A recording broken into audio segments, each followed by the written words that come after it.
Donc l'idée, c'est, vous êtes dans une formation centrée sur la psychologie positive. Parfois, on considère que la mindfulness n'en fait pas partie, mais nous, on considère que ça, les deux sont fortement liés. Donc, je vais essayer de vous montrer en quoi et comment la pleine conscience peut contribuer à développer le bien-être de manière durable et quels sont les mécanismes qui peuvent l'expliquer. Donc, on va voir ensemble une petite introduction à la pleine conscience. Je sais qu'il y en a qui connaissent déjà la pleine conscience, mais peut-être que d'autres n'ont jamais pratiqué, n'ont qu'un bref aperçu à travers ce que les médias peuvent en dire peut-être. Ensuite, vous parlez de l'efficacité de ces interventions, en quoi elles peuvent être utiles, et puis essayer de comprendre les mécanismes qui nous permettent d'expliquer le lien entre les pratiques de pleine conscience et les différents effets qu'on observe. Et puis je vous présenterai quelques applications pratiques à la fois en milieu d'entreprise et puis dans le domaine de la santé. Et ensuite je ferai les ponts entre pleine conscience et psychologie positive. Donc en guise d'introduction, pourquoi est-ce qu'on parle aujourd'hui autant de pleine conscience et pourquoi ça nous semble si important? D'une part, des chercheurs ont montré qu'en fait on passe plus de la moitié de notre temps ailleurs que dans l'instant présent. Donc 53% du temps, on est ailleurs dans nos pensées. Alors, quand on est au bureau, on pense aux vacances. Quand on est en vacances, on pense au bureau. Ça semble un peu paradoxal. Alors, on pourrait se dire, c'est une manière adaptative de prévoir le futur ou bien de repenser au passé pour faire mieux une prochaine fois. En fait, ce qu'on constate, c'est que la plupart du temps, les choses auxquelles on pense ne sont pas forcément agréables, donc ne sont pas forcément source de bien-être. Même si on pense aux vacances, ça va être parce qu'on a oublié de réserver, qu'on a oublié de préparer les affaires, qu'on ne sait pas quand on va caser ça, etc. Et quand on pense au passé, c'est pas forcément constructif, ça va être souvent des ruminations plutôt négatives qui nous font tourner en rond. Donc il peut y avoir des ruminations entre guillemets constructives où on essaye d'analyser ce qui s'est passé pour faire autrement, mais la plupart du temps c'est plutôt quelque chose qui revient en boucle. J'ai reçu une remarque ce matin et c'est vraiment injuste, etc. Et donc on va ressasser. Donc cette tendance à être ailleurs que dans le moment présent, elle est associée à plus de mal-être. Alors, je vous ai donné quelques exemples de pourquoi c'est associé à plus de mal-être, mais c'est aussi parce que lorsqu'on n'est pas connecté à l'instant présent, on savoure beaucoup moins l'instant présent et les petites choses du quotidien qui font finalement le sel de la vie. C'est-à-dire qu'on passe à côté d'un certain nombre de choses qui pourraient nous apporter plus de bien-être. Donc l'idée de développer cette attention au moment présent, elle est aussi pour percevoir tout le reste de ce qui se passe dans une journée, c'est-à-dire que naturellement on a un biais de négativité, c'est-à-dire qu'on est davantage attiré, le regard est davantage attiré, le cerveau est davantage attentif à ce qui est menaçant dans l'environnement. Donc par exemple, si vous êtes devant une assemblée de 50 personnes, vous allez juste percevoir la personne qui fronce les sourcils et pas tous les autres qui sont en train de sourire ou qui ont l'air intéressés par ce que vous dites. Et c'est adaptatif, c'est-à-dire que c'est ça qui nous permet de nous adapter. Si on n'avait pas ce fonctionnement de repérer d'abord tout ce qui est menaçant, on se ferait écraser plusieurs fois par jour sur la route, etc. Donc c'est essentiel d'avoir ce fonctionnement, mais lorsque c'est exagéré, alors on ne voit plus que ça. Donc l'idée de la pleine conscience, c'est d'élargir l'attention et de percevoir à la fois les aspects menaçants, mais aussi les autres choses qui peuvent être plus agréables. Alors pourquoi aussi parler de pleine conscience? Parce qu'on est dans un environnement qui ne nous aide pas beaucoup à être attentif à l'instant présent. Par exemple, si vous êtes en situation professionnelle, en moyenne, on est interrompu toutes les 11 minutes dans notre travail. Donc il y a un collègue qui arrive, il y a un coup de fil qui sonne, etc. On a aussi tendance à contrôler nos emails à peu près toutes les 2 minutes. Alors, c'est sûrement différent, il y a une grande variabilité interindividuelle, mais si on est devant un ordinateur, on ne peut pas s'empêcher d'aller regarder s'il n'y a pas une nouvelle qui vient d'arriver, s'il n'y a pas un truc hyper urgent qu'il faudrait qu'on fasse. puisque tout le monde attend. Non, c'est pas vrai. Je connais pas de temps. Tout le monde s'attend à ce qu'on réponde tout de suite. Il y a cette demande d'immédiateté qui est très pesante. Et on reçoit aussi de plus en plus d'informations par canal numérique, donc ça double tous les 4 ans. Donc, ce qui explique peut-être, en tout cas nous on a cette sensation à l'université qu'on n'arrive plus du tout à suivre. On est complètement débordé, on ne sait plus où donner de la tête. Et donc ça ne nous aide pas beaucoup à être attentif à l'instant présent, parce qu'on est constamment une autre nouvelle qui arrive, on repart dans autre chose, etc. Ce qui va générer une tendance, donc d'une part le fait d'être interrompu fréquemment va augmenter le nombre d'erreurs, parce qu'on pourrait se dire, oui, le multitasking, moi je suis très douée en multitasking, etc. Ben, en fait, le cerveau n'est pas fait pour fonctionner en multitasking, et donc on a 20% d'erreurs en plus lorsqu'on est interrompu. Alors voilà, on a tendance à penser qu'on est dans une société de multitasking, où, voilà, notamment les femmes, on est censé à la fois être des bonnes mamans, travailler, s'occuper de la vaisselle, du repassage, etc. Ce qui va générer un fonctionnement en mode pilote automatique. Parce que sinon, ce serait impossible de gérer tout ça. Donc, je passe le fer à repasser, en même temps, je suis en train d'appeler, et tout ça en surveillant les enfants dans le coin. Et je me dis, oh, je suis super efficace, moi j'arrive à faire tout ça en même temps. Mais en fait, on est beaucoup moins efficace quand on fait ça, et surtout, on en tire beaucoup moins de satisfaction. On a l'impression de faire tout à moitié, et peut-être que ça vous arrive au travail. On a l'impression finalement, on n'arrive pas à donner le meilleur de nous-mêmes. L'idée de la pleine conscience, c'est essayer de se dire, bon, je vais essayer de reprendre un peu le contrôle de ce qui est en train de m'arriver et de pouvoir choisir un peu plus. Au lieu de subir, à chaque fois que je reçois un mail, je me dis, moi je dois répondre dans l'urgence, je vois qu'un collègue frappe à la porte, je me dis, ah bon, il faut que je m'occupe de ça. Et on ne sait plus, finalement, on est ballotté entre tout ce qu'on nous demande de faire, et on n'est plus vraiment soi-même aux commandes. Donc l'idée de la pleine conscience, c'est d'essayer de se dire finalement, si moi-même je décide d'être vraiment dans l'instant présent, j'aurai peut-être plus d'éléments pour pouvoir distinguer ce qui est important ou pas, malgré toutes les urgences et les injonctions parfois paradoxales qu'on peut recevoir.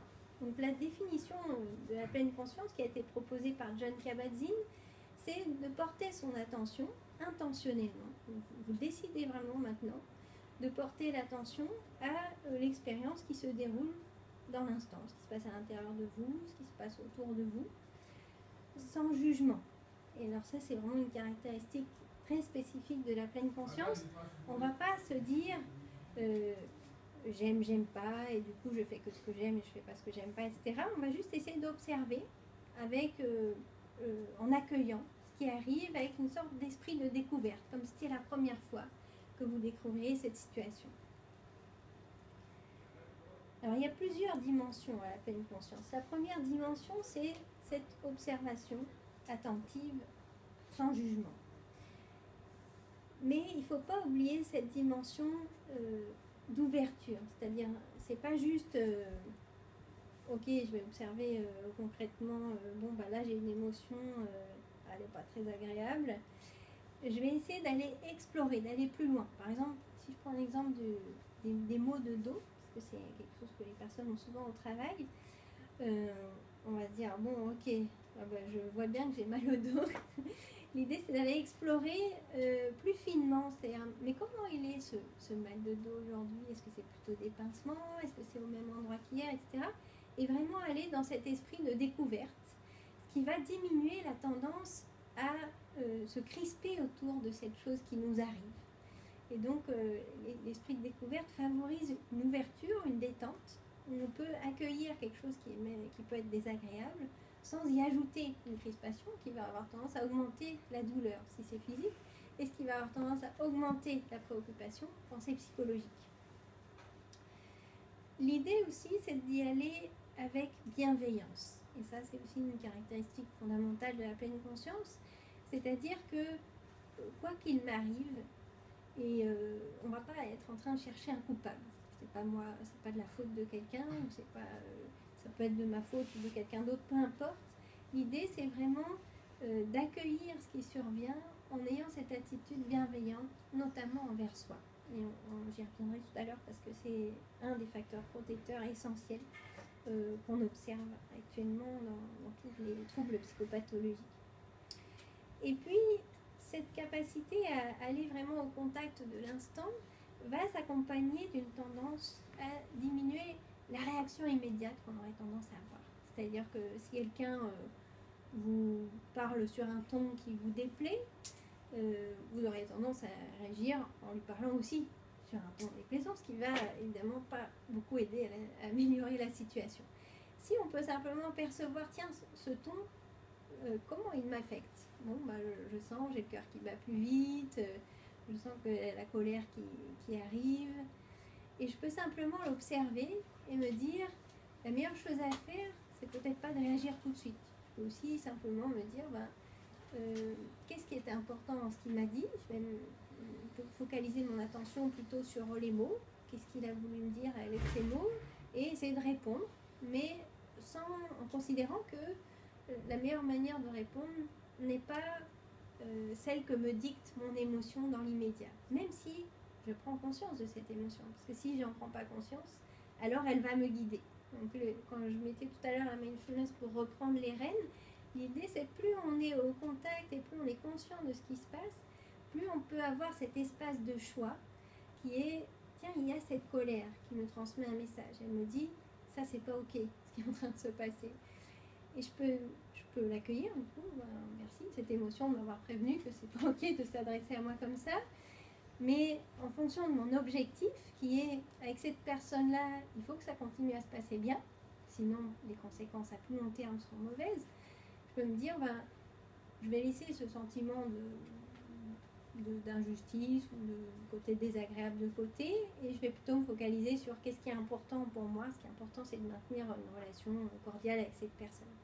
Donc cet espace de choix est permis par ce qu'on appelle la pleine conscience. Être conscient de ce qui se passe à l'intérieur de soi, à l'extérieur de soi, quels sont mes objectifs, les valeurs que je défends. Et donc je peux décider d'orienter mon action en lien avec ces valeurs et ces buts plus distants que simplement là je suis pas ok avec cette émotion. Alors peut-être pour faire une petite expérience pour ceux qui n'ont jamais pratiqué la pleine conscience, je vous ai apporté les raisins. Et ceux qui sont ailleurs, vous pouvez prendre une minute pour chercher quelque chose que vous pourriez éventuellement manger. Ça peut être une pomme, un fruit, ce que vous voulez. Alors je vous laisse passer. Vous pouvez prendre 2 raisins chacun.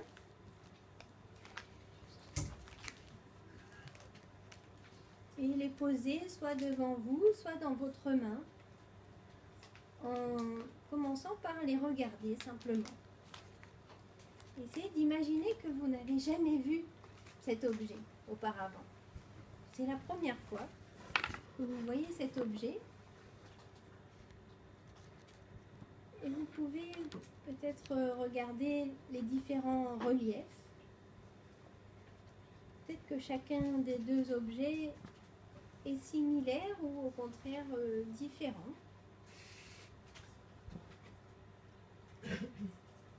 Si vous le mettez vers la lumière, il est peut-être transparent. Il y a peut-être certains endroits qui sont transparents, d'autres pas.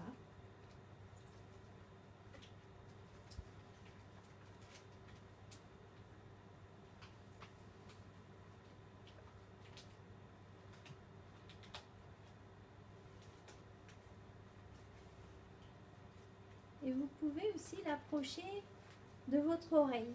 Peut-être que si vous appuyez dessus, il fait un bruit.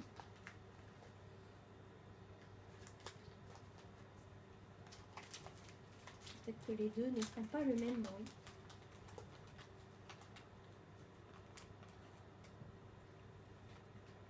Vous avez peut-être déjà des pensées qui vous emmènent ailleurs.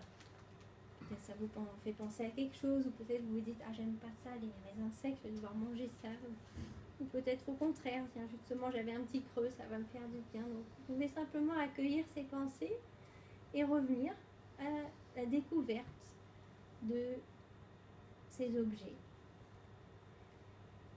Peut-être qu'ils ont une odeur. Vous pouvez les approcher de vos narines et voir si vous arrivez à percevoir une odeur.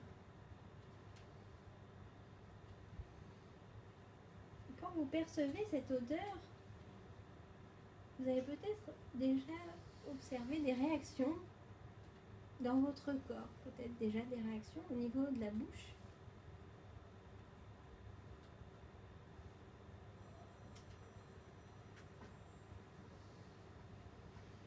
Vous pouvez le toucher simplement cet objet avec différentes parties de vos doigts, de vos mains. Sentir s'il vous paraît léger ou doux, rugueux. Essayez de percevoir ces différentes sensations.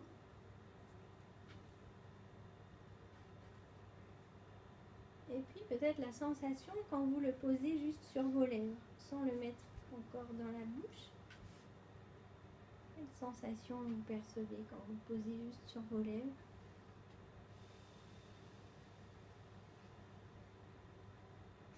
Et puis quand vous le déciderez, vous pourrez le poser dans la bouche.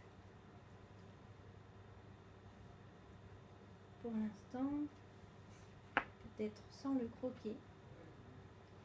Et essayez d'observer qu'est-ce qui se passe quand vous mettez quelque chose dans votre bouche. Peut-être qu'il ne se passe rien. Vous allez peut-être être surpris par des choses que vous attendiez qui ne vont pas se passer, et à l'inverse des choses qui se passent auxquelles vous ne vous attendiez pas. Vous pouvez le déplacer à différents endroits de votre bouche sans le croquer pour l'instant. Simplement explorer par le toucher. La langue, le palais, les dents. Et voir s'il y a déjà des réactions. Peut-être la salive qui augmente. Et quand vous l'aurez décidé, vous pourrez choisir de croquer cet objet. Et explorer ce qui se passe. Comme si c'était la première fois.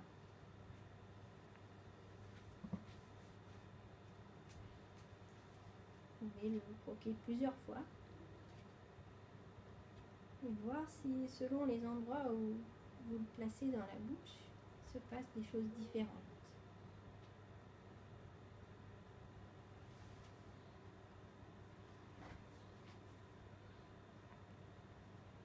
Peut-être que vous allez pouvoir prendre conscience d'un automatisme qui est que on a tendance à mâcher vite et à avaler vite.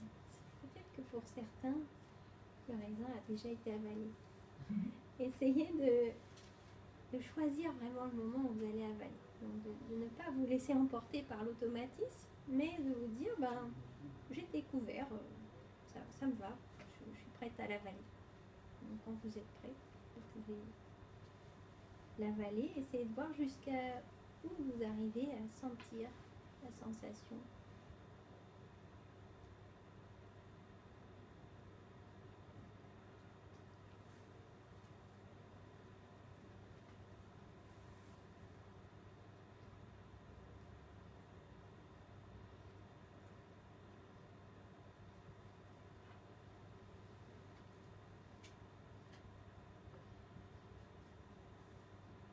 Puis quand vous avez, pour ceux qui ont terminé, vous pouvez revenir à la sensation de votre corps, les pieds posés sur le sol, les différents points d'appui, les fessiers, le bassin, le dos peut-être au contact de la chaise, et accueillir cette pièce dans laquelle vous êtes depuis ce matin, la luminosité, les différents visages.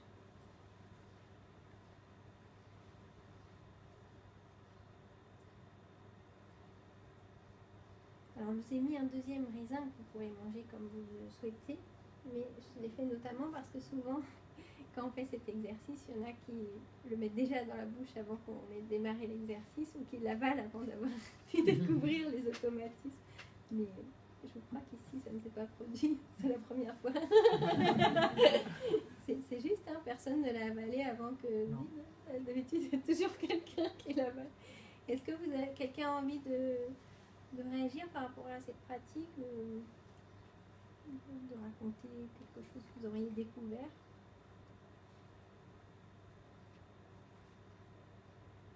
Moi j'ai eu l'impression que le goût durait très longtemps en bouche, Mm. beaucoup plus que ce que j'avais imaginé, et sur un raisin qui était minuscule en fait, qui était vraiment très atrophié par rapport à l'autre que j'avais en main. Et ça m'a surpris, vraiment, de sentir la puissance en fait du goût, quelque chose que j'aurais avalé très rapidement, tout normal je pense. Oui, c'est ça qui est très intéressant en fait. Et c'est pour ça que j'aime bien cet exercice. C'est vraiment l'idée de... Il y a des petites choses, on passe notre temps à passer à côté de petites choses qui finalement pourraient avoir un effet qui dure. Et on cherche toujours plus, on cherche toujours... on se dit, enfin, typiquement à un enfant, si on lui donne un raisin 5, il va dire, on va quoi ça. Mais en fait, si on le savoure vraiment, on peut éprouver cette satisfaction et même un sentiment de satiété. Donc, moi, je travaille beaucoup avec des personnes qui ont des troubles alimentaires, et notamment des personnes hyperphages, et on les fait manger des carreaux de chocolat en pleine conscience. Et en fait, elles se rendent compte qu'une fois qu'elles ont mangé un carreau de chocolat en pleine conscience, elles n'ont pas envie d'un autre. Il n'y a pas ce besoin de plus. Mais par contre, si on le mange sans faire attention, ce qui nous arrive à tous, ben là, il en faut plusieurs, parce que le temps qu'on comprenne qu'il y avait un aspect satisfaisant dans l'affaire, ben, ça prend plusieurs carreaux, pour certains plusieurs plats. Donc oui, c'est très intéressant ce que vous avez remarqué. Est-ce qu'il y a d'autres choses que vous avez envie de dire? On n'a pas souvent l'habitude de faire travailler nos sens. Oui. En plus, peut-être que les autres consciences. Tout à fait, c'est très intéressant.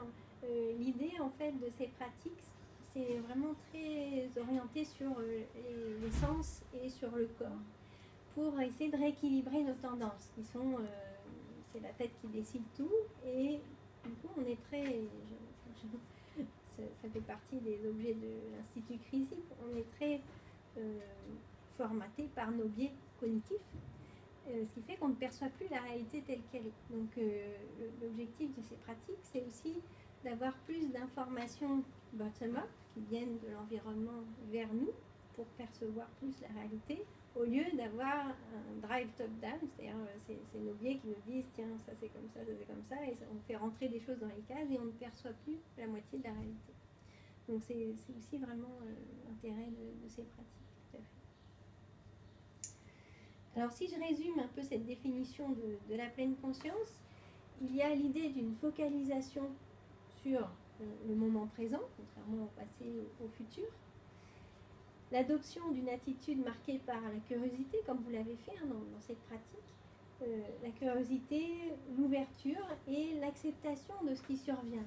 Alors, il n'y en a pas parmi vous qui ont dit qu'ils n'aimaient pas les raisins, mais j'en ai toujours un dans la salle qui dit « Moi, j'aime pas du tout les raisins, j'avais pas envie de le manger, etc. » Et l'idée, c'est d'y aller quand même et de voir ce qu'on peut découvrir à travers ça. À la fois ce qu'on peut découvrir en termes de force personnelle, c'est-à-dire il faut du courage, il faut un certain degré d'ouverture pour aller vers cette expérience, donc on repère des choses sur soi, et aussi on découvre des expériences nouvelles, même si peut-être on n'aime pas le goût, on va découvrir des choses, et le fait d'apprendre toujours de nouvelles choses, c'est quelque chose de très satisfaisant pour l'être humain, de sentir qu'il est en progression, c'est vraiment un des déterminants importants du bien-être. Et la troisième dimension de cette définition de la pleine conscience, sur laquelle on essaye de mettre de plus en plus l'accent, c'est l'intention qui est derrière. Pourquoi est-ce que je décide d'être plus attentif au moment présent? Peut-être parce que je me rends compte que je suis facilement dans des automatismes qui font que ça rend compliqué les relations, que ce soit avec les enfants, avec les collègues de travail, donc j'ai envie d'avoir des relations plus sereines. Peut-être parce que je fais des erreurs dans mon travail et j'ai envie d'apprendre à être plus centrée sur ce que je fais, ou je prends des décisions trop à la hâte et j'ai envie d'être plus centrée. Donc c'est important de savoir que ces pratiques, elles sont orientées par l'intention qu'on met derrière. Et ce qu'on propose aujourd'hui quand on induit ces pratiques, c'est l'idée de cette motivation prosociale. Alors pourquoi je mets l'accent là-dessus? Parce que récemment, notamment, il y a un ouvrage qui est sorti qui s'appelle The Buddha Pill, qui remet en cause certaines pratiques de méditation en disant il y a des tueurs en série qui ont pratiqué la méditation, alors pas de pleine conscience, mais d'autres formes de méditation. Et donc, c'est vrai, il y aurait des tueurs d'élite qui pourraient pratiquer pour être plus concentrés, etc. Mais dans ces pratiques, il y a vraiment cette idée de bienveillance. Donc, normalement, c'est complètement contradictoire avec quelque chose d'antisocial. Mais c'est important de se reconnecter vraiment avec cette intention. Pourquoi est-ce que je décide de faire ces pratiques? Alors, je vais vous proposer un petit exercice qui montre à quel point on n'est pas très attentif. Alors peut-être certains le connaissent déjà. Donc, il vous est demandé dans cet exercice d'attention de regarder, de compter le nombre de passes que se font les joueurs blancs. C'est des joueurs de basket, les joueurs qui sont habillés en blanc et les joueurs qui sont habillés en noir. Il faut compter précisément le nombre de passes des joueurs blancs.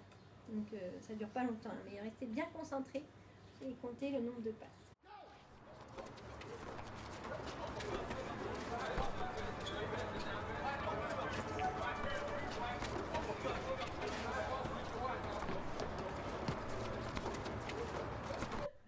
Combien vous aviez compté de passes?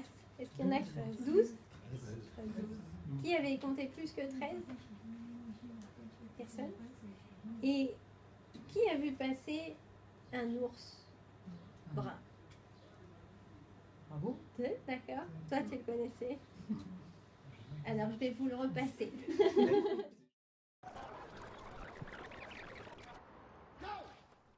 Alors, une fois que votre attention n'est plus centrée sur les joueurs blancs, évidemment, tout le monde le voit. Mais, alors, il y a plein de vidéos comme ça qui nous montrent à quel point on ne voit qu'une partie de la réalité. Et l'idée de développer ces pratiques, c'est vraiment d'avoir une perception plus large, qui est moins orientée par ce qu'on cherche à voir dans la réalité, et notamment en termes psychopathologiques, hein, les biais cognitifs vont nous orienter vers confirmer les représentations négatives qu'on a de soi ou qu'on a de l'être humain, etc. Et donc on ne voit que ces aspects-là qui vont nous conforter dans des représentations souvent négatives qu'on peut avoir. Alors aujourd'hui, il existe un certain nombre de programmes validés qui visent à développer cette attention au moment présent. Le premier qui a été laïcisé parce que ce sont des pratiques à l'origine qui sont, qu'on retrouve dans beaucoup de pratiques religieuses, mais en particulier dans le bouddhisme, où il y a énormément d'écrits sur la mindfulness et sur ces différentes dimensions. Et donc Jon Kabat-Zinn, qui est un médecin qui travaillait dans un service auprès de patients douloureux chroniques, pratiquait lui-même la méditation. Et au bout d'un moment, en raison du fait qu'un grand nombre de ces patients sont résistants au traitement, c'est-à-dire qu'ils ont des antalgiques mais qui ne fonctionnent pas, il s'est dit, moi ça m'aide beaucoup quand j'ai mal quelque part, j'arrive mieux à supporter, à continuer à profiter quand même du quotidien. Et donc il s'est dit, dernière roue de secours, je vais leur proposer ça, on verra bien. Donc il a développé des pratiques laïcisées, parce que son objectif n'était pas de les convertir au bouddhisme, mais simplement de permettre à un plus grand nombre de personnes de pouvoir bénéficier de cette forme d'attention, d'acceptation, d'ouverture à l'expérience. Donc il a développé un programme qui s'appelle MBSR, Mindfulness Based Stress Reduction, dans les années 90, donc c'est déjà il y a longtemps. Et ces premiers programmes qu'il a mis en place se sont montrés très efficaces en termes de meilleure gestion de la douleur et en termes de diminution de la sensation de douleur. Donc par la suite, d'autres psychologues TCC, donc des thérapies cognitives et comportementales, se sont dit, tiens, mais si ça s'applique à la douleur physique, peut-être qu'on pourrait aussi considérer que ça s'applique à la souffrance psychique. Est-ce qu'on ne pourrait pas aussi avoir ce type de pratique qui nous aide à avoir un rapport différent à nos pensées, à notre douleur psychique. Donc c'est le deuxième programme le plus développé actuellement, Mindfulness Based Cognitive Therapy, le MBCT. Et puis par la suite, un troisième programme qui est aussi très développé actuellement, qui est plus centré sur les addictions. Donc justement, tous nos automatismes par rapport à des substances, par rapport à la nourriture, etc. Donc, à chaque fois, l'objectif de ces programmes, c'est plus soit en promotion de la santé, donc des personnes qui n'ont pas encore des symptômes, soit en prévention des rechutes. C'est-à-dire, vous avez peut-être déjà eu un accompagnement thérapeutique, en thérapie cognitive et comportementale notamment, et on va ensuite vous proposer ces pratiques parce qu'elles impliquent quand même une certaine énergie, c'est-à-dire que ça a un coût de pratiquer la pleine conscience. Naturellement, on a tendance à partir. Donc le fait de s'entraîner à revenir dans l'instant, à accepter d'aller au contact, etc., c'est pas toujours facile. Donc en première instance, ces programmes ont plutôt été développés en prévention des rechutes. Donc après un premier accompagnement, on propose ces programmes. Aujourd'hui, il y a des collègues, notamment aux Pays-Bas, qui montrent qu'on peut aussi proposer ces pratiques, même quand les patients sont en pleine dépression. C'est quand même efficace. Mais c'est vrai que voilà, il y a des pincettes à prendre parce que c'est coûteux. Alors nous, on l'a testé à Grenoble cette année auprès de patients donc, qui venaient d'arriver en clinique et qui avaient ce type de pratique dès la première semaine. Et alors, il y en a pour qui ils ont dit effectivement que ça leur apportait beaucoup de bien. Alors, ils ont plus perçu l'aspect relaxation, ce qui n'est pas tout à fait la mindfulness, mais on pourra y revenir. Et par contre, pour d'autres, c'était vraiment trop coûteux. Donc, je pense que c'est important de prendre en considération comment l'autre va réagir à ces pratiques et est-ce que c'est le bon moment ou pas pour proposer ce type d'exercice. En général, ce sont des programmes qui sont formatés, 8 séances de 2 heures, à raison d'une fois par semaine. Alors, ils sont formatés pour 2 raisons. Pour des raisons de recherche, c'est-à-dire que pour pouvoir comparer l'efficacité de programme, on va essayer de rester sur ce standard, mais aussi parce qu'on considère qu'il faut une certaine durée et une certaine progression dans les pratiques pour favoriser l'intégration dans son quotidien.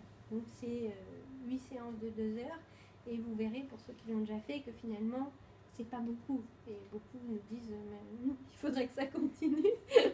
Donc, ce qui est proposé aussi, c'est un peu un stage intensif finalement, où on vous demande de pratiquer 45 minutes par jour, 6 jours par semaine, ce qui pour certains peut être compliqué. En tout cas, paraît compliqué, notamment quand on travaille, qu'on a une famille, etc. On ne voit pas très bien où caser les 45 minutes, sauf si on mange sur son temps de sommeil.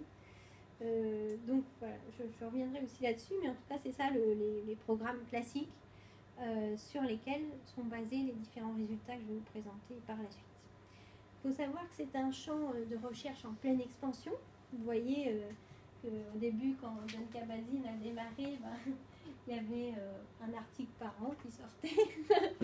Et aujourd'hui, enfin en 2015, en tout cas l'année dernière, 1300 articles qui sont sortis. Donc il y a eu vraiment un engouement pour ces pratiques dans tous les champs, soit la santé physique, santé mentale, etc.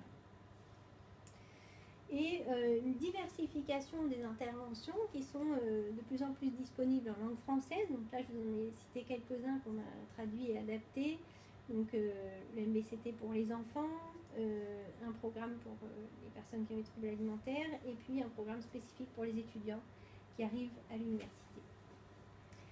En termes d'effets, ce que montrent les recherches donc, basées sur la plupart du temps le MBSR et souvent aussi le MBCT, c'est une meilleure capacité à gérer la douleur, une amélioration du fonctionnement immunitaire et une réduction des conséquences physiologiques du stress. Donc, ce qui va avoir un impact sur d'autres maladies. Et en termes d'effets sur la santé mentale, donc, comme je vous l'ai dit, c'est très efficace en termes de prévention des rechutes. Même une étude qui datait de l'année dernière qui montre que c'est plus efficace que les antidépresseurs.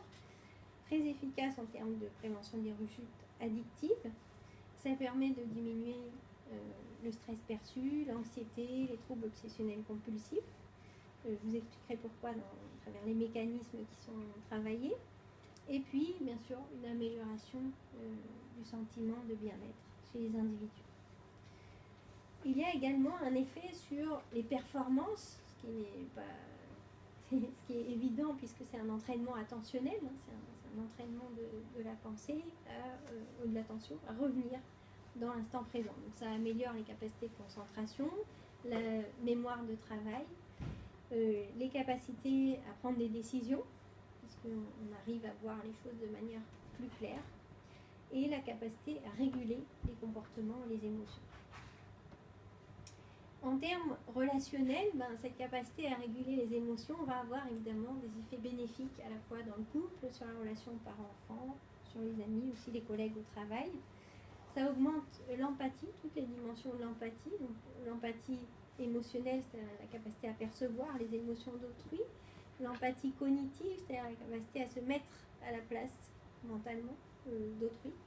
Et l'empathie comportementale, c'est-à-dire les gestes prosociaux qui vont permettre de venir en aide à la personne.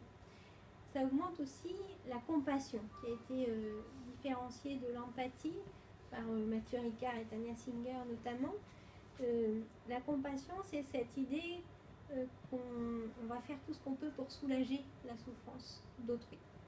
Donc on a cette intention d'être là aussi pour soulager la souffrance d'autrui. Et donc ça va augmenter les comportements prosociaux. Alors je vous ai présenté une étude dans laquelle donc, on avait proposé un groupe MBSR, un certain nombre de participants, et il y avait d'autres participants qui étaient sur liste d'attente. Et à la fin du programme MBSR, on leur demandait de venir au laboratoire pour faire un test attentionnel. En fait, c'était une cover story, donc c'était pas pour ça qu'on les faisait venir au laboratoire, mais quand ils arrivaient dans cette salle, il y avait déjà des différents participants qui étaient assis, il ne restait plus qu'une chaise. Donc le participant s'assoit, et en fait tous les autres sont des compères, ce sont des chercheurs. Et à ce moment-là arrive une personne avec des béquilles, et il n'y a plus de place. Et en fait, on compte 2 minutes, et on regarde si dans les 2 minutes, la personne cède sa place ou pas. Et ce qu'on constate, c'est que 50% du groupe méditation cède la place dans les 2 minutes, contre moins de 20% dans le groupe contrôle. Donc ça, c'est une mesure comportementale du fait que la pleine conscience augmente les comportements prosociaux.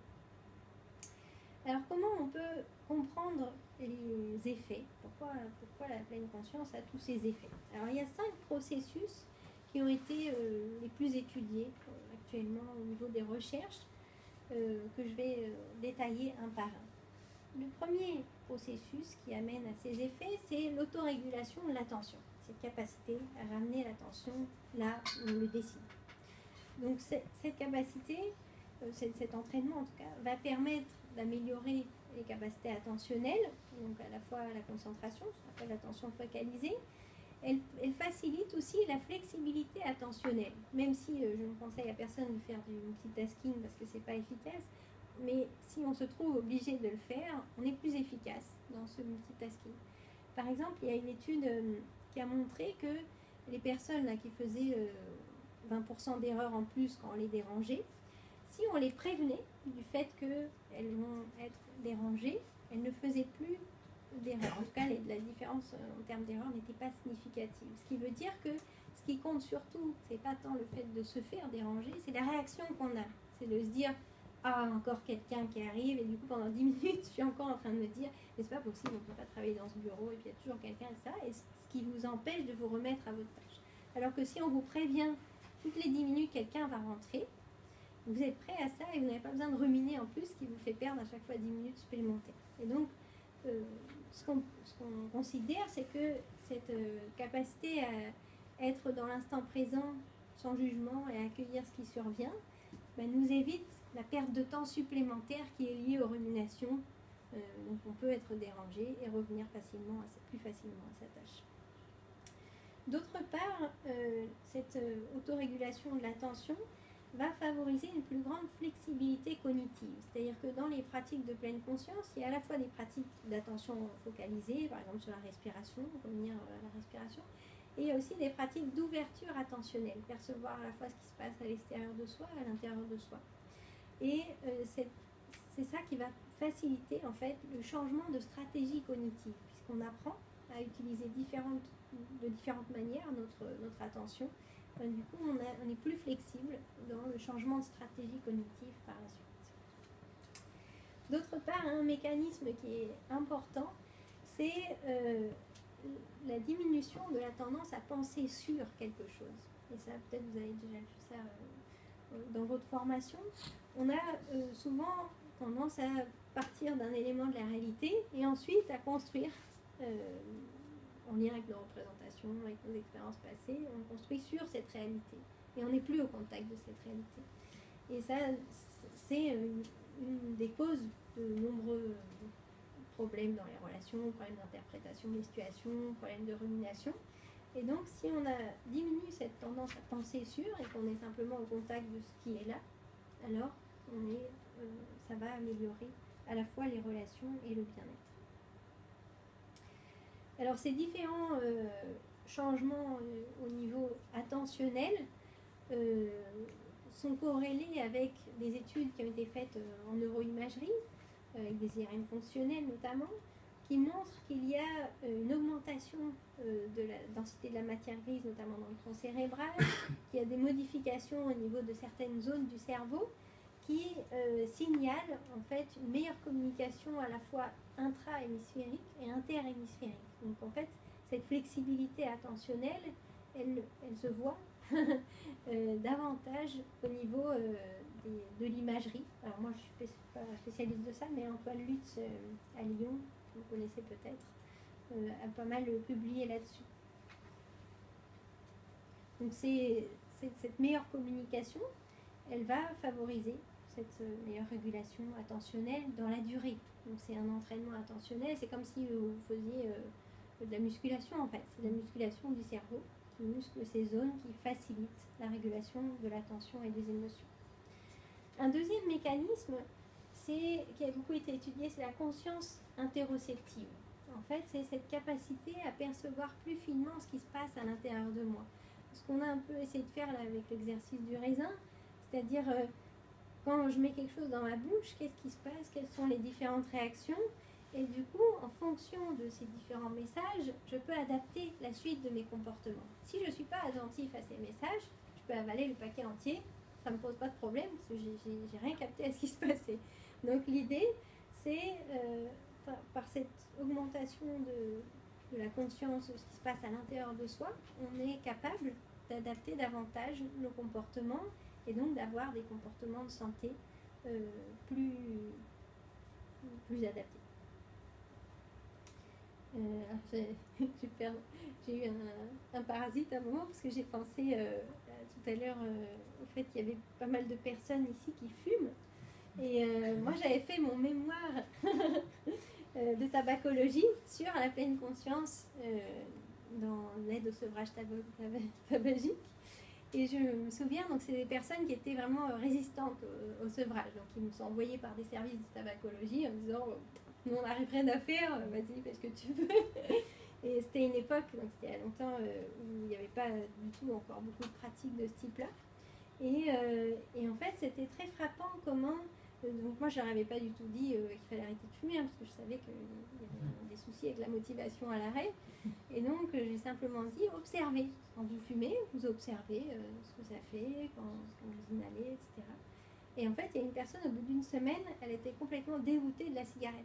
C'est-à-dire qu'elle avait perçu à la fois le goût auquel elle ne prêtait pas forcément attention, elle avait perçu ce que ça faisait en termes de réaction cardiaque, etc. Enfin, elle était simplement devenue plus attentive et elle avait eu du coup vraiment un rejet par rapport à la cigarette. Donc, alors ça ne veut pas dire que ça marche pour tout le monde, etc. Mais c'est cette idée vraiment d'être le plus possible connecté à ce qui se passe à l'intérieur de son corps pour sentir au mieux ce qui peut nous faire du bien. Un troisième mécanisme sur lequel les chercheurs ont travaillé, c'est la régulation émotionnelle. Alors, elle est favorisée notamment par une augmentation de la conscience émotionnelle. Au même titre que la conscience des sensations nous aide à mieux nous adapter, la conscience des émotions permet aussi de choisir des comportements plus adaptés à la situation. Et il y a une dimension de la pleine conscience qui est très utile en termes de régulation des émotions, c'est cette dimension d'acceptation. Au lieu de lutter contre une émotion, on va simplement lui laisser une place. Parce qu'en fait, toutes les émotions, qu'elles soient agréables ou désagréables, elles sont utiles. Ce sont juste des messagers qui nous disent « Oh, attention, il se passe quelque chose ». Et on peut juste les accueillir, au titre d'un messager, au titre d'un courrier qui arrive, et ensuite choisir si oui ou non on veut répondre immédiatement à ce courrier. Mais c'est vraiment une attitude qui est très utile, c'est-à-dire qu'habituellement, on a plutôt tendance à fuir ce qui est désagréable. Et en fait, ça revient plus fortement parce que ça nous dit, mais alors, tu m'as toujours pas vu. Et alors, si je vous dis, par exemple, pendant 5 minutes, essayez de ne pas penser à un ours blanc, là, vous allez y penser parce que vous allez, plus vous rejetez la pensée, plus elle va avoir tendance à revenir. Et le fait qu'elle revienne, ça vous met en tension. Et plus vous êtes en tension, plus les ruminations reviennent. Voilà. Donc c'est un peu ce cercle vicieux qu'on essaye de déconstruire à travers l'idée qu'on peut laisser une place à chacune des émotions et que si on leur laisse la place, elles n'ont pas besoin de prendre plus de place que ça. Ce qu'on constate, c'est que les personnes qui ont un degré d'acceptation plus élevé vont aussi avoir tendance à avoir une évaluation plus positive d'une situation. Donc même une situation désagréable, le fait de pouvoir accepter qu'il y ait cet aspect désagréable leur permet de garder l'ouverture attentionnelle aux autres dimensions, ce qui rééquilibre. Donc en termes de satisfaction de la situation, en termes d'évaluation positive de la situation, puisqu'on a pris en compte les autres dimensions, cette évaluation est plus positive. D'autre part, cette dimension d'acceptation est corrélée à une moindre tendance à réagir de manière impulsive dans les situations, ce qui en général augmente les problèmes. La quatrième dimension sur laquelle les chercheurs se sont penchés, c'est la capacité à changer de perspective. Alors, je l'ai détaillé sous 3 aspects. La première dimension qui est étudiée, c'est ce qu'on appelle la décentration. Alors, elle est définie de différentes manières, mais moi, je vais vous proposer la vision qui a été définie par Michael Dambrun et Mathieu Ricard, qui est l'idée d'être moins centré sur soi, c'est-à-dire de ne pas se considérer comme le centre du monde, mais comme faisant partie d'un tout. Et donc, on prend davantage en considération ce tout, et de ce fait-là, nos comportements sont plus adaptés, et donc on a des meilleures relations et un mieux-être.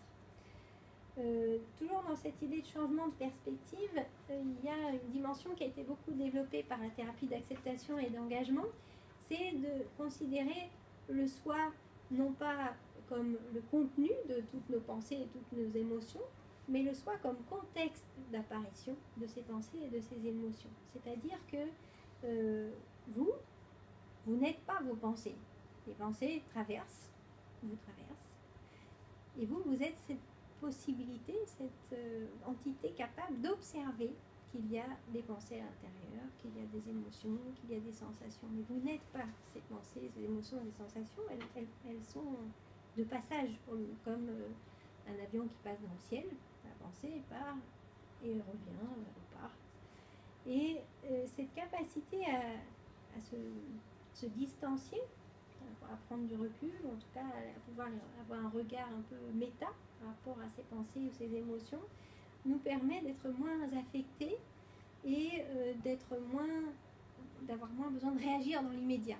On peut du coup avoir cette posture d'observateur. Tiens, j'ai cette pensée, et ce qui ne signifie pas que c'est une vérité, c'est pas un fait, c'est juste une pensée. Et c'est très différent de ce qu'on observe, alors par exemple dans les troubles obsessionnels compulsifs ou dans les troubles alimentaires, où les personnes sont complètement fusionnées avec la pensée.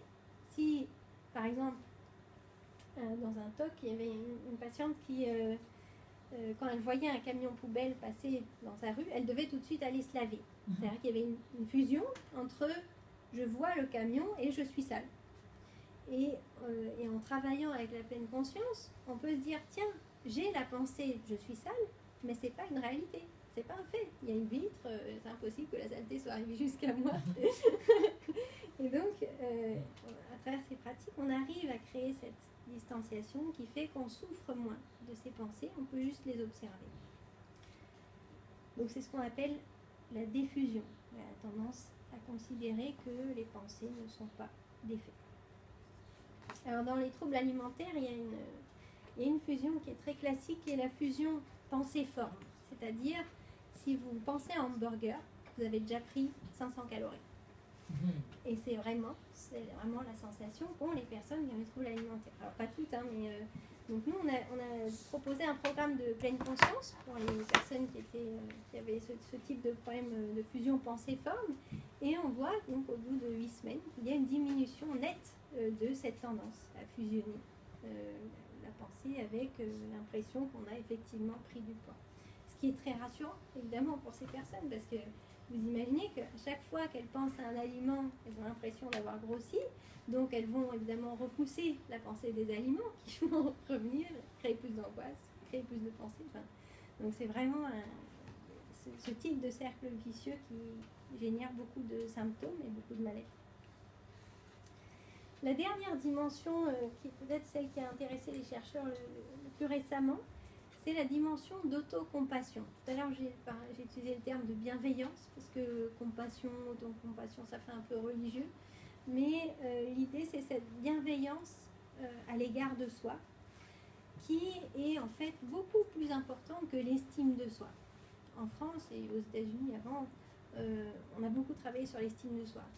Tout le monde devait développer l'estime de soi. Dans les écoles, il fallait développer l'estime de soi. Moi, quand j'étais chargée de prévention, avant, on devait faire des programmes sur l'estime de soi. Donc c'était le grand truc. Alors peut-être vous avez entendu parler de la Generation Me, la génération moi, aux États-Unis, donc avec des niveaux très élevés de narcissisme, ou en tout cas d'estime de soi hypertrophiée. Et on constate que c'est plutôt un facteur de risque. Donc l'idée c'est avoir une mauvaise estime de soi, évidemment c'est un facteur de risque, mais on peut avoir une estime de soi modérée et aller très bien. Par contre, il y a un facteur qui est très important, c'est la bienveillance envers soi. À l'inverse de l'autocritique, qui a été étudiée depuis une trentaine d'années, l'autocritique, elle est associée à énormément de symptômes dépressifs, anxieux, etc.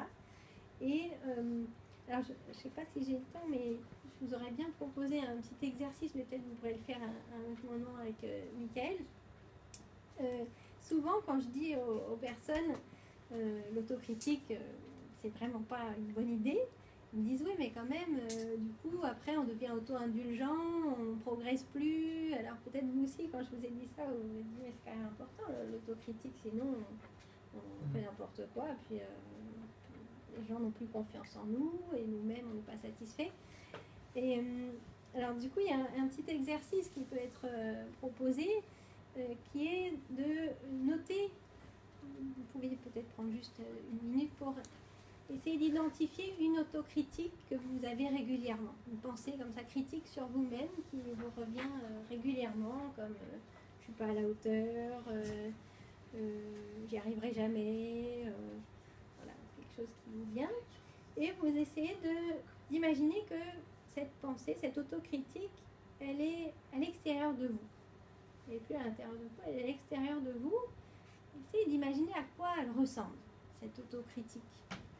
Essayez de lui donner une forme, de donner un ton à cette voix. À quoi ressemble le ton de cette voix qui vous dit « t'es vraiment un moins que rien, t'es vraiment pas très courageux, ça n'arrivera jamais de toute façon ». Donc à quoi ressemble cette figure? Et quelles sont les émotions qu'éprouve cette entité par rapport à vous-même? Est-ce que c'est plutôt bienveillant? Est-ce que c'est plutôt hostile? Est-ce qu'elle essaye de vous aider? Qu'est-ce qu'elle essaye de vous faire, cette voix? Et quand vous écoutez cette voix, vous dit vraiment nul, ce que tu fais, t'arrives vraiment à rien. Qu'est-ce que ça vous fait comme effet? Comment vous vous sentez quand vous écoutez cette voix à l'extérieur de vous qui vous dit ça?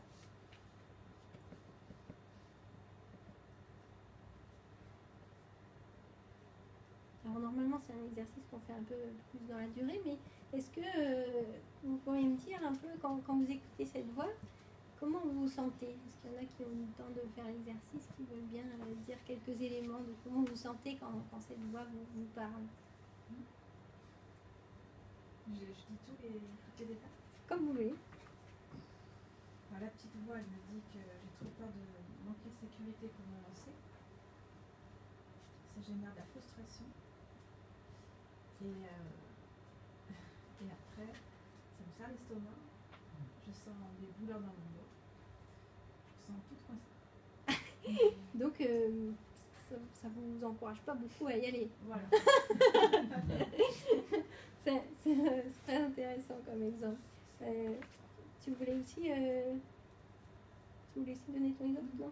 Donc on va juste partir sur cet exemple-là, mais peut-être que ça vous parlera à tous, c'est-à-dire on croit que cette petite voix à l'intérieur de nous qui nous critique, elle nous aide à progresser, à évoluer, etc. Et en fait c'est tout le contraire. C'est-à-dire qu'elle nous handicape complètement, elle nous démolit la motivation, la confiance en nous, et donc on est juste paralysé. Donc c'est exactement ce que vous avez décrit, je me sens coincée, bloquée, et bien c'est pas comme ça qu'on va avoir plus de courage pour se lancer. Et donc à l'inverse, si on le faisait dans l'autre sens, hein, la suite de la pratique c'est une pratique d'autocompassion, si on réfléchit à cette voix qui peut-être comme une maman qui essaye de vous encourager, etc., ou comme un ami, si on refait cet exercice avec cette autre voix, et bien à la fin, on a cet élan, on se dit « Ah ben oui, là je vais y aller, je me sens mieux », ça donne du courage. Donc c'est vraiment contre-intuitif. Nous on croit que cette petite voix autocritique est très utile, alors qu'en fait l'autocompassion, c'est vraiment ce qui nous aide à aller de l'avant. Et quelles que soient les conditions, et plus on est en situation difficile, plus cette autocompassion va être un facteur de résilience. Donc c'est vraiment quelque chose d'important à cultiver et qu'on essaye vraiment de cultiver tout au long des pratiques de pleine conscience. C'est-à-dire à chaque fois que votre esprit s'en va, c'est pas parce que vous ne savez pas méditer, c'est juste que c'est normal. Toutes les pensées sont là pour nous emmener ailleurs et on va simplement essayer de ramener l'attention sur la respiration, sur l'objet, sur la bougie, etc. Et avec bienveillance, c'est-à-dire avec cette idée que il n'y a pas à se critiquer, il y a juste, tiens, j'ai observé ça, et d'ailleurs c'est une force de l'avoir observé, donc j'identifie que je suis capable de percevoir quand l'esprit s'en va et de le ramener simplement, avec bienveillance.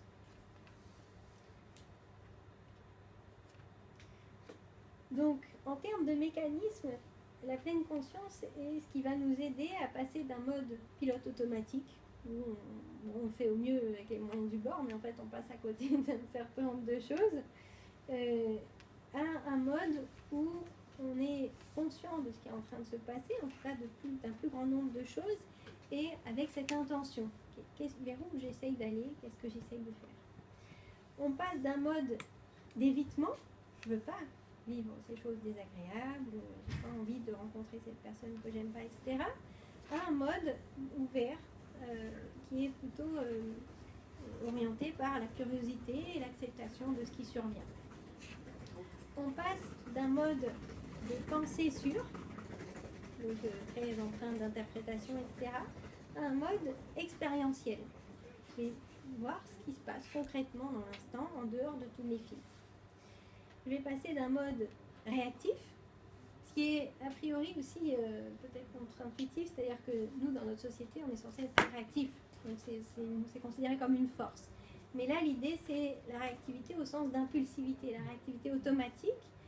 Si je peux juste prendre cet instant de pleine conscience qui est, est-ce que je veux aller dans ce mode réactif ou est-ce que je pense qu'il y a une meilleure solution à la situation, alors je peux du coup accueillir la situation en levant momentanément la tendance à juger si c'est bien, pas bien, dangereux ou pas.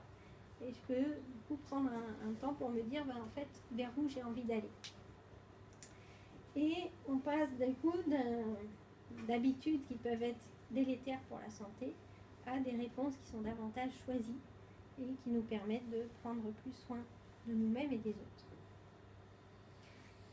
Donc toutes ces dimensions sur lesquelles la pleine conscience travaille contribuent à améliorer ce qu'on appelle la flexibilité psychologique, c'est-à-dire la capacité à pouvoir soit perdurer dans un comportement, soit changer de comportement selon là où on essaye d'aller.